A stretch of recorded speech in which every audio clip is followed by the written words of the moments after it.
नमस्कार दर्शक हो, लीड महाराष्ट्र या बातमीपत्रात आपले स्वागत आहे। आज सांगली मिरज आणि कुपवाड महानगरपालिकेतील वार्ड नंबर 6 मध्ये आहोत आणि आपल्याबरोबर ॲडव्होकेट अल्लाहबख्श काजी हे आहेत। आज आपण त्यांना नेमकी इथली 6 नंबर वार्डातील काय परिस्थिती आहे आणि मतदारांचा त्यांना कसा पाठिंबा मिळत आहे हे त्यांना विचारणार आहे। नमस्कार। नमस्ते। मला सांगा की सध्या मतदारांचा तुम्हाला कसा पाठिंबा मिळतोय आणि भाजपचा अजेंडा 6 नंबर मध्ये चालतोय का? सगळ्यात महत्त्वाचा मुद्दा मी सर्वप्रथम सांगू इच्छितो की प्रभाग क्रमांक 6 हजरत खाजा शमना मेरा रहमतुल्लाह दर्गा असलेला हा परिसर आहे आणि 90% मुस्लिम बहुल हा परिसर आहे। असं असताना सुद्धा भारतीय जनता पार्टीचे जे आमदार आहेत माननीय सुरेश बोखाडे यांनी गेल्या 3 वर्षामध्ये 6 कोटी रुपयाचा निधी या प्रभागाच्या विकासासाठी दिलेला आहे। त्यात महत्त्वाचा मुद्दा 3 कोटी रुपयाचा निधी दर्गासाठी दिलेला आहे आणि भारतीय जनता पार्टीचा उमेदवार या नात्याने मी असतील आमचे बाकीचे सहकारी असतील या सगळ्यांनी एक अजेंडा घेऊन विकासाचा अजेंडा घेऊन आम्हाला ह्यात विकास घडवण्याचा आहे आणि विकासासाठी मिरज शहराच्या विकासामध्ये किंवा एका राज्याच्या देशाच्या विकासामध्ये मुस्लिम समाजाचं अतिशय महत्त्वाचं योगदान आलेलं आहे या विषयी आणि असा होत असताना आणि या विकासासाठी मुस्लिम समाजाने प्रवाह देणं गरजेचं आहे विषय। याच अनुषंगाने भारतीय जनता पार्टीच्या नेत्याने आमच्यावर विश्वास दाखवून विशेषतः माझ्यावर असतील आमच्या अल्लाहबख्श गडेकरी असतील मुनेराबाबी शरीफ मस्जिद असतील अशा मुस्लिम उमेदवारांना विश्वास ठेवून त्यांनी आम्हाला उमेदवारी दिलेली आहे आणि बरोबर। मात्र ही उमेदवारी जरी दिली असली तरी सुद्धा येथे गेल्या 5 ते 10 वर्षामध्ये जे येथील जे उमेदवार आहेत त्यांच्या मार्फत काय या 6 नंबर वार्डाचा विकास झालाय असं वाटतंय तुम्हाला? सगळ्यात महत्त्वाचा मुद्दा की ह्या प्रभागामध्ये गेल्या 10 वर्षापासून काहीच विकास झालेला नाही आहे।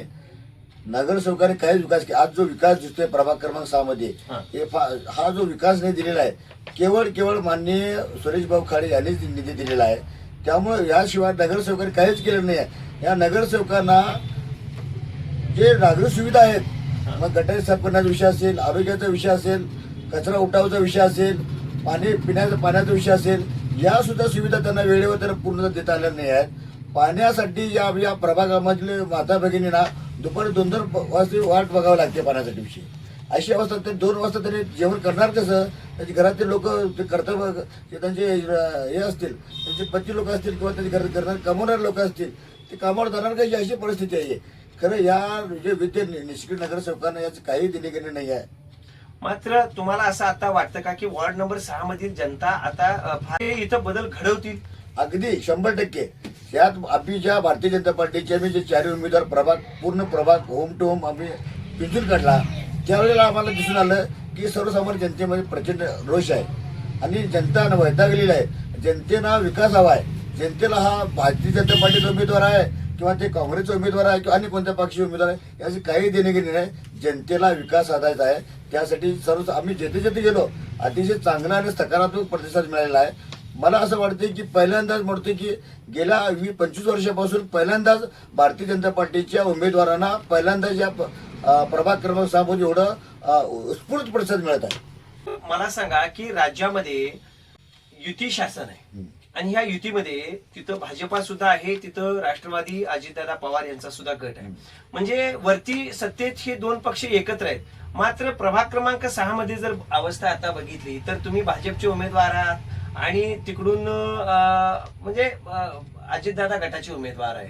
मग राज्यात तर ते एकत्र आहेत मात्र वार्ड नंबर 6 मधील मिरजेच्या ते इथं एकामेकाच्या विरोधात लढत आहेत। मग हे मत नेमकं जाणार कुणाला आहे?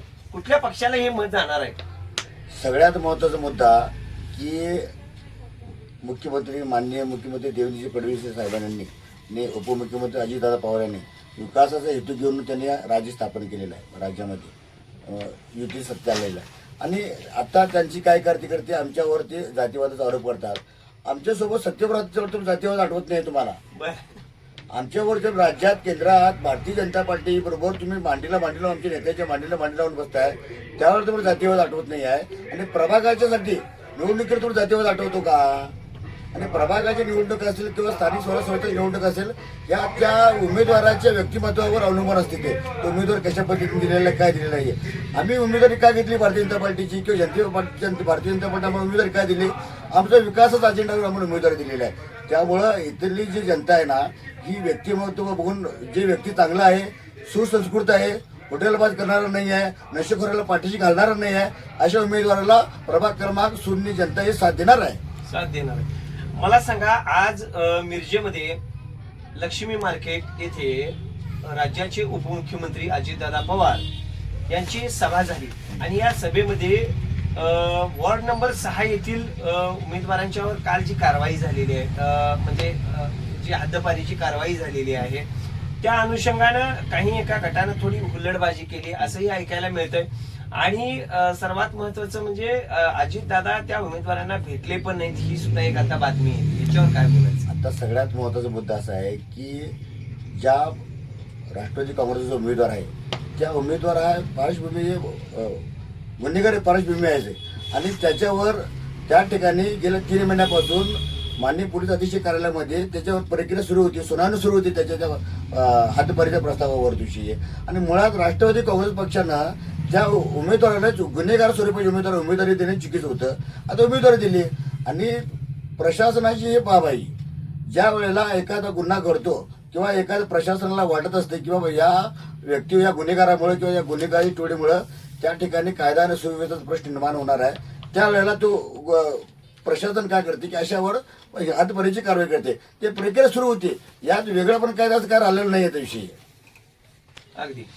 मात्र एकंदरीत वॉर्ड नंबर 6 मधील तुमचा विकासाचा अजेंडा काय असतो? हे बघा की सगळ्यात महत्वाचा मुद्दा म्हणजे आमचं 100% भारतीय जनता पार्टीचा असून दे किंवा वैयक्तिक माझा असून दे. मी आज माझ्या स्वतःची एक पॉम्पलेट मी प्रसिद्ध केल्या की मी मिरज सुधार समितीच्या माध्यमातून गेल्या 25 वर्षापासून मिरज शहरातील ज्या सुविधा आहेत त्या सुविधेसाठी ज्या पद्धतीने मी काम केलेलं आहे ते मी माझे ते थोडक्यात मी पत्रक माझे माहिती पत्रक मी प्रसिद्ध केलेलं आहे. त्याचबरोबर प्रभाग क्रमांक 6 मध्ये काय आवश्यक आहे, प्रभाग क्रमांक 6 मधील असलेला हजरत खाजा शमना मेरा रहमतुल्लाह दर्गाचा तीर्थक्षेत्र निधीचा विषय असेल किंवा सगळ्यात महत्वाचा मुद्दा म्हणजे मटर मार्केट नूतनीकरणाचा विषय असेल किंवा या प्रभागातील भाजी मंडईचा विषय असेल, त्याचबरोबर या दर्ग्याला जोडणारे रस्त्याचा विषय असेल किंवा इथे या माता भगिनी अनेक माता भगिनी घरात बसून असतात त्यांना बैठक काम देण्याचा विषय असेल किंवा त्याचबरोबर या प्रभागामधील खाटीक आणि बागवान समाज आणि बेपार समाज मोठ्या प्रमाणात आहे. त्यांचं जे व्यवसाय संदर्भात जे काही तांत्रिक अडचणी येणार आहेत, आता खाटी समाजाला किंवा बेपार समाजाला त्यांची जनावरे वाहतूक करताना जे येणाऱ्या अडचणी असतील किंवा कायदेशीर अडचणी असतील त्या अडचणी कशा पद्धतीने सोडवणूक करून त्यांना चांगल्या सुविधा किंवा त्यांना व्यवसायासाठी येणाऱ्या अडचणी सोडवण्यासंदर्भात मी आपल्या भारतीय जनता पार्टीच्या वतीनं आपण या ठिकाणी कायमस्वरूपी एक मोफत कायदा सेवा केंद्र सुरू करणार आहे, जेणेकरून त्यांना त्यांच्या ज्या तांत्रिक अडचणी सोडवण्यासंदर्भात आपण कशा पद्धतीने त्यांना चांगल्या सुविधा देता येईल हा आमचा प्रयत्न असणार. महत्वाचा मुद्दा काय की ह्या निवडणूक प्रभाग क्रमांक 6ची निवडणूक आम्ही भयमुक्त नशामुक्त बरोबरच कशा पद्धतीने या लोक ज्या प्रभागातील राहणारे जे लोक असतील त्यात राहणीमान उंचावेल, त्याचे लिव्हिंग स्टँडर्ड वाढेल यावर आमचं जास्त लक्ष असणार आहे. म्हणजेच आता आपण बघितलं की वॉर्ड नंबर 6 मध्ये गेल्या अनेक वर्षापासून काही प्रश्न प्रलंबित आहेत, काही समस्या आहेत. त्या समस्यांच्या वर यांनी फार चांगल्या पद्धतीनं त्याचे शंका निरसन केलेलं आहे आणि या प्रभागातील सर्व प्रश्न सोडवण्यासाठी भारतीय जनता पार्टी ही कटिबद्ध असल्याचंही आता ऍडव्होकेट अल्लाबक्ष काजी यांनी सांगितलेलं आहे.